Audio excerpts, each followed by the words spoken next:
Hello, it's Debs, and today is International Day of Persons with Disabilities. It's a day of kindness to draw awareness to the kind of resilience that people with disabilities require to get through every day. And I think I'm the kind of person to talk about this because I've been managing 22 disabilities for most of my entire lifetime. But to look at me, you wouldn't know that.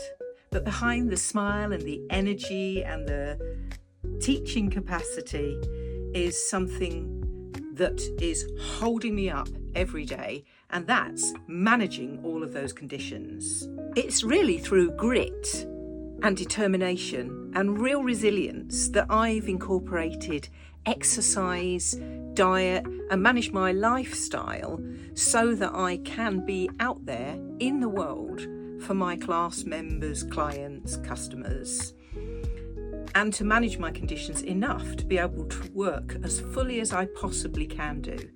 I'm not trying to sound like a martyr here. It's a weird thing really, because I want to look energetic. I want to be able to give and give and give right from the heart of me. But the reality is there needs to be some balance in terms of me creeping away from life in order to recover on a daily basis.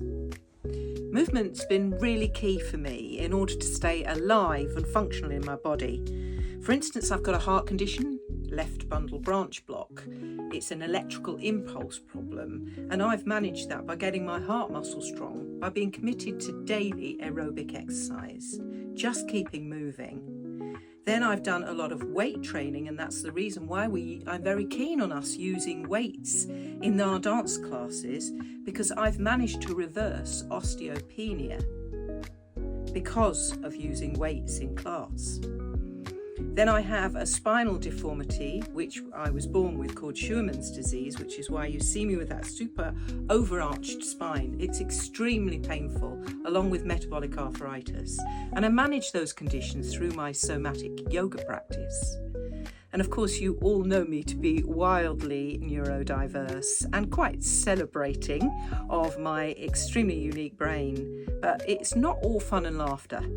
I lack dopamine, and therefore I'm very committed to doing things in life which give me a natural baby dopamine high. I'm not talking about huge addictions here, and that's the reason why I don't drink alcohol.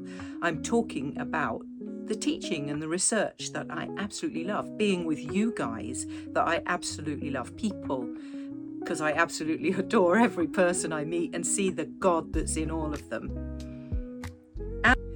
And of course, the natural adrenaline high I get from dancing and performing.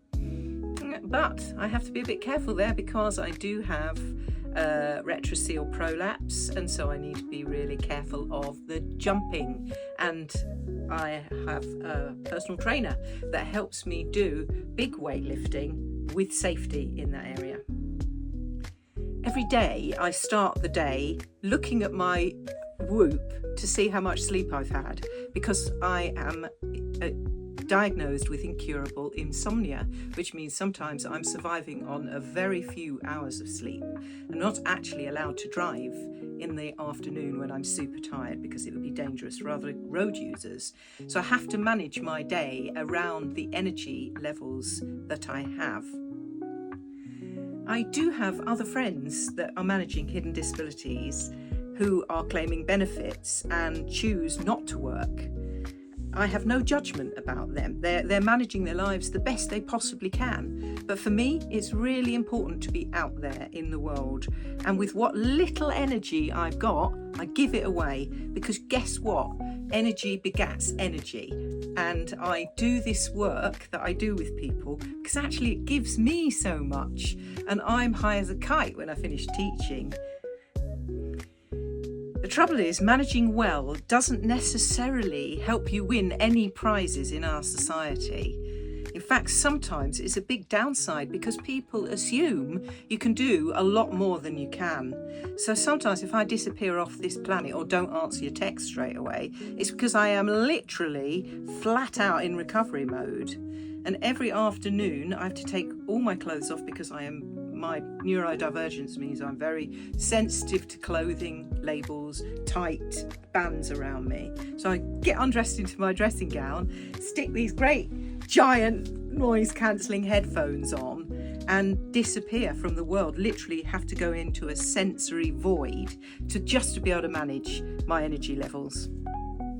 The fact that our renovation disaster has happened has not made living with disability easy because of the confinement of living in a caravan.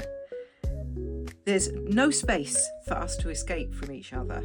And just come here and take a look at my bed. It's literally 2 foot wide. So my afternoon rest happens on this tiny little bench. There's literally this wide. I can only put my hands down like this. I can't even sleep like that. So I've got to stay really still. Honestly, it's really tested every coping mechanism I've got. But 2 things have got me through.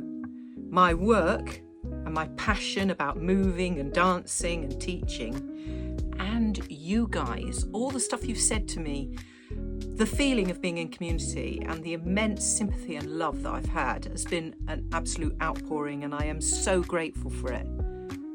Remember, my essential message in life is that the job of life is enjoyment.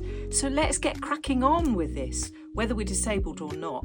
The thing is, we can be so greatly helped, and let's remember this on International Day of Persons with Disability, that kindness isn't optional, it's absolutely essential. You've got no idea what someone is dealing with just to be able to stand in front of you, especially when their disabilities aren't visible.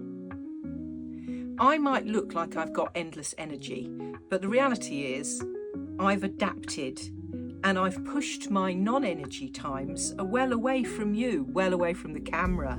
Poor old Neelybong experiences the reality of this when I am absolutely flat out in the afternoon or exhausted over an entire weekend and have to simply sleep and sleep just to get enough energy to come back to work on Monday. I think most of you know I've had about 4,000 million careers, a typical ADHD profile. And one of the reasons for that is that not all employers are very aware of how things can be received when you're a neurodivergent and managing a multitude of hidden disabilities. Because just asking for a simple change, just a small tweak, to us could be, that's the end of my career then. I just can't manage that on top of everything else. The problem is, most of us won't complain. Most of us can't say no. We're just born people pleasers. So I suppose my little plea is, please bear in mind what you might be dealing with at the other end of your what seems like such a tiny, simple request. Please respect pacing and recovery periods. It might seem like me or anyone else dealing with this number of disabilities is seeming rigid, but the reality is we can give, but within boundaries. And it's really cool if you can gently take a look at those and recognise what you're really asking when you ask for change without notice. I'm not asking for pity, I'm asking for consistency. I'm not asking for you to think that I'm a martyr to the cause. I'm asking for you to be respectful of communication and making sure we all understand what it's really costing to do extra. Workplaces can really flourish when they employ people with neurodivergent brains and people who have showed amazing resilience because of what they've managed throughout their lives. So when I say the job of life is enjoyment, of course, I mean everyone's life is the job of enjoyment. So it means negotiating between us, being vulnerable and real about what we really need as people who are managing many times multiple disabilities, so that there is understanding, kindness and love, and we can create communities within our workplaces and within our society of genuine health and well-being, and spread the word of love and supportiveness throughout the land.